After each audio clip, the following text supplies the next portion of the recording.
Olá, meus amigos, sejam todos muito bem-vindos ao canal Politizando. Eu sou o William Jacob e a essa altura do campeonato, certamente todo mundo está sabendo que o Dória desistiu de concorrer à presidência.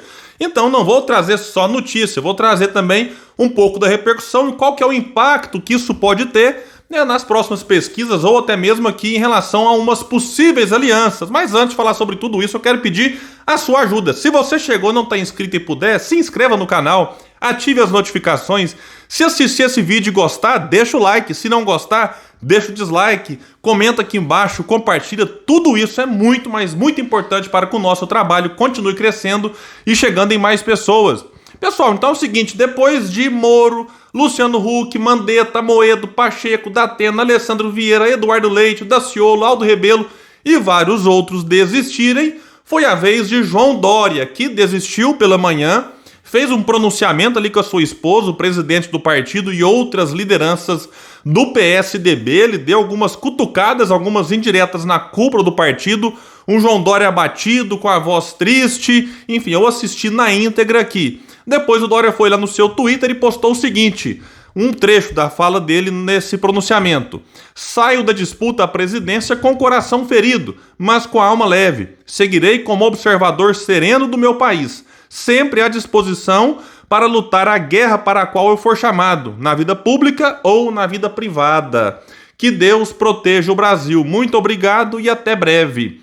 Bom, sobre falar aqui vida pública ou privada, gerou então uma dúvida. Será que o João Dória vai sair da política, né? Teve uma carreira meteórica, sendo eleito prefeito da capital paulista ali em 2016, derrotando Haddad, que era prefeito até então. O Dória venceu no primeiro turno, o Haddad perdeu até para votos brancos e nulos. Foi realmente ali uma vergonha para o candidato do PT. No ano de 2018, Dória foi eleito governador do estado de São Paulo, numa disputa acirrada no segundo turno contra Márcio França, e se colocou como pré-candidato à presidência da República, e de repente ele fica agora, até então, sem nada. Se acontecer alguma novidade, eu trago para vocês aqui. O antagonista, que acompanha essas movimentações da chamada terceira via muito de perto, disse que agora a solução que começa a ser discutida pelo partido é dar como prêmio de consolação a Dória a vaga de vice na chapa com Simone Tebet, ou mesmo a possibilidade de disputar o Senado por São Paulo. É bom lembrar que o Dória, nas pesquisas, tanto para a presidência da República, como num cenário antes em que testavam ele caso quisesse a reeleição, ele teria muitas dificuldades, enfim, ele está muito rejeitado lá no seu estado. Então, não sei qual que vai ser a solução para o João Dória, né, nessas eleições, se é que ele vai concorrer a algo. É bom lembrar que ele, no comecinho de abril ali, no final da janela partidária, ele chegou a anunciar a desistência da sua candidatura, mas ali foi um movimento que ele fez para ganhar tempo, né, e tentar se consolidar, mas ali percebia-se que a situação dele dentro do partido era muito difícil. Ele anunciou desistência e disse que continuaria como governador, o que seria trágico para o PSDB, que tem como projeto principal nesse ano, digamos assim, eleger Rodrigo Garcia, que era vice do Dória e assumiu, né, o governo de São Paulo com o Dória renunciando. E aí o que acontece? Se o Dória continuasse no cargo como governador, isso seria ruim, né? Porque o Dória é contra a reeleição e o Rodrigo Garcia teria que tentar o governo com o Dória sentado como governador, enfim, isso prejudicaria muito. E aí o PSDB fez uma nota garantindo que o Dória seria o nome do partido para disputar a presidência. Eu gravei na época e falei que aquela nota poderia ser apenas algo para o Dória dar uma acalmada e que depois continuariam com o movimento para rifar João Dória, que foi o que aconteceu. E o PSDB, tudo indica, pelo menos neste momento, deve apoiar a pré-candidatura da Simone Tebet, que é do MDB. Né? Agora sobrou só ela nessa terceira via. Terceira via que foi perdendo partidos. Quando começou a discussão, eram 9 no total, agora restaram aqui PSDB e Cidadania, que estão entrando numa federação, e o MDB da Simone Tebet. A dúvida é, será que ela própria vai até o fim? Lembrando que o partido que ela tá dividido, tem uma ala dos caciques, sobretudo aquela banda que, vamos dizer assim, deu muito problema pro Brasil, né? Que é mais simpática ao Lula. Aí inclui quem? Eunice Oliveira, Renan Calheiros, Sarney e outros mais.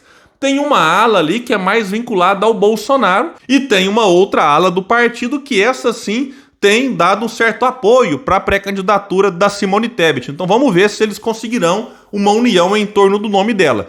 ela que vinha pontuando nas pesquisas é 1 ponto, 2. Então, mesmo que ela herdasse 100% dos votos do Dória, o que não vai acontecer, já vou explicar para vocês, com 3 ou 4 que o Dória tem, a Tebet chegaria ali a 4, 6. Continuaria ainda assim atrás de Ciro Gomes, que está em terceiro lugar, como eu tenho dito sempre aqui, oscilando aí entre 8, 9, às vezes até 13 pontos. Vou falar daqui a pouco de uma pesquisa que trouxe o Ciro com isso. Então, muita gente nesse momento, eu estava acompanhando aqui nas redes sociais, que tinham simpatia pelo Dória, já disseram, olha, sem o Dória eu tenho diferenças com o que o Ciro Gomes pensa sobre economia, mas ele é o candidato mais forte para tentar quebrar essa polarização, porque, digamos assim, no ranking de diferenças, né, a diferença maior que os eleitores do Dória têm é em relação ao Lula e também em relação ao Dória. Isso aqui não é opinião minha, né? A própria pesquisa Genial Quest, que eu particularmente nem gosto tanto assim, né, trouxe ali dados, né, específicos em relação ao eleitor do Dória. E quem tem a maior simpatia deles é Ciro Gomes, que tem, entre os três, Ciro, Lula e Bolsonaro, também o que tem menor rejeição. Então, vários analistas estão dizendo que quem vai se beneficiar disso é Ciro Gomes. Não é tanta coisa assim, porque o Dória, na pesquisa IPESP que saiu essa semana, tinha lá 4 pontos. Então, supondo que o Ciro vai herdar, o que muitos apontam que as pesquisas mostram, que é 55% do eleitor do Dória, já que o Ciro era a segunda opção de 55% deles, isso dá em torno de 2 pontos.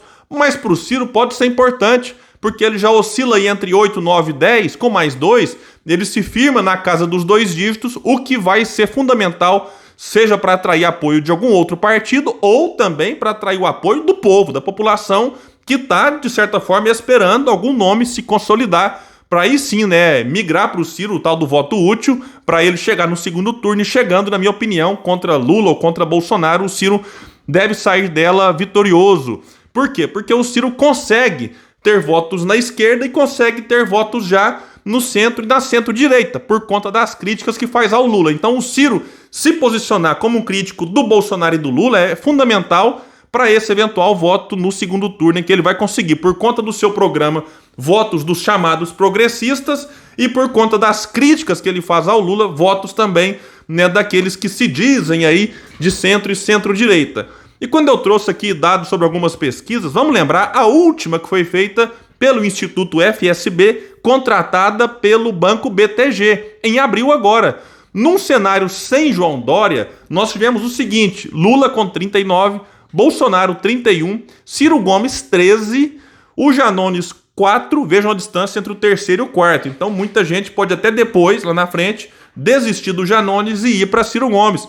Simone Tebet, nesse cenário aqui, aparecia com 2 e o Felipe Dávila, do Partido Novo, com 1. E você ainda tinha aqui 10% de eleitores que votariam branco, nulo, indeciso ou que simplesmente não souberam responder. Então, espaço para crescer o Ciro Gomes tem. E eu até digo que se o Ciro crescer, ele vai tirar voto também de quem está na frente, com Lula só porque não quer Bolsonaro, e muita gente acabou caindo nesse terrorismo eleitoral de vamos com o Lula para eliminar o Bolsonaro no primeiro turno. Quando esse eleitor perceber que, opa, né, como nessa pesquisa, Lula não vence no primeiro turno, então vamos dar uma chance para o Ciro. Isso pode acontecer. E tem gente com Bolsonaro tapando o nariz só porque não quer a volta do Lula. Então é bom ter calma, tem muito tempo daqui até as eleições e muita coisa pode acontecer. E o PSDB agora fica numa situação delicada. Se tudo acontecer como indica neste momento, não terá candidato à presidência da República pela primeira vez, né, desde as eleições diretas. Né, de 89 para cá, o PSDB teve candidato em todas elas. E, né, as dificuldades do Rodrigo Garcia em São Paulo são imensas e pode ser que o partido fique também sem o comando do principal estado do Brasil. E teve uma matéria que falou que o Bruno Araújo, presidente do PSDB, convidou o Bivar, que é o pré-candidato da União Brasil à presidência, e Ciro Gomes a discutir união na terceira via. Uma matéria vai dizer que depois do PSDB pressionar e conseguir retirar João Dória da disputa ao Planalto, Bruno Araújo, presidente da sigla, fez um apelo público para que Luciano Bivar, do União Brasil, e Ciro Gomes, do PDT, voltem a debater com os partidos da terceira via uma possível aliança na disputa ao Planalto. Mas vejam bem, Araújo falou em diferentes momentos sobre o gesto de Dória de renunciar para abrir caminho ao acerto do PSDB com o MDB de Simone Tebet. Os tucanos devem indicar um candidato a vice na chapa a se formar. Bom, se é isso aqui, quer conversar com o Ciro para quê? Né, o Ciro, como eu mostrei para vocês, no cenário com a Tebet tem 13 e ela 2. Então quer chamar o Ciro para compor com a Simone Tebet e o vice do PSDB? Se for isso aqui, não faz nenhum sentido. Mas outra matéria vai dizer que, abre aspas para a fala dele, é possível a política encontrar o caminho da solução. Conclamamos a outros partidos que possam se incorporar em algo que quebre a polarização. Poxa, se querem quebrar a polarização, faz muito mais sentido ir com quem tem 13 no mesmo cenário do que quem tem 2. Então, além do mais, Ciro Gomes tem militância, tem um projeto, está debatendo o país há muito tempo. O Ciro, enfim, está organizado com rede social, muito diferente da Simone Tebet, que tem dificuldade. E aqui eu não estou nem falando o que eu penso dela, é só uma constatação. Então não faz sentido chamar o Ciro para incorporar em algo, para apoiar a Simone Tebet. Agora, se quiserem apoiar Ciro Gomes, faz mais sentido caso nessa terceira via queira de fato quebrar a polarização. Vamos ver se é só uma coisa de discurso ou se é algo na prática, não só em relação a essa terceira via, como também em relação aos eleitores.